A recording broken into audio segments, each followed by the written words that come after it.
दूर दराज गांव में जो पहाड़ों और घने जंगलों से घिरा हुआ था, लियम नाम का एक बहादुर लड़का जिसकी आंखें चमकीली हरी थीं और एलेना नाम की एक जिज्ञासु लड़की जिसकी आंखें उज्जवल नीली थीं, रात की रोमांचक खोज पर निकले। जब शाम का साया गहरा होने लगा, लियम ने दृढ़ता से अंधेरे जंगल की ओर देखा, जबकि एलेना एक तंग रास्ते पर आत्मविश्वास से चलती हुई अपनी खिलखिलाती मुस्कान से आसपास के साए को रोशन कर रही थी। दोनों मिलकर किले के दरवाजे पर खड़े हुए, हाथों में हाथ डालकर उत्साह और बेचैनी का अनुभव कर रहे थे।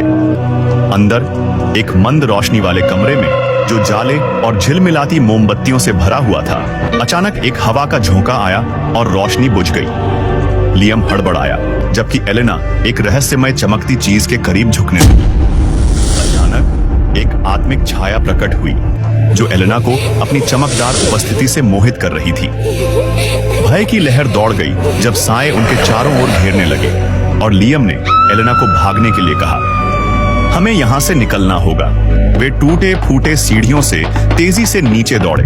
दिल तेजी से धड़क रहा था और बाहर आकर वे चांदनी में गले मिले, जहाँ चमकती हुई तितलियां उड़ रही थीं। सुबह की रोशनी के साथ एलेना गांव के किनारे खड़ी रही। अपनी खोज पर विचार करते हुए उसके होठों पर एक हल्की मुस्कान थी। वह जानती थी कि किले की फुसफुसाहटें हमेशा उसके दिल में जीवित रहेंगी, एक ऐसी यादगार कहानी के रूप में जो हमेशा उसकी आत्मा को जागृत करती रहेगी।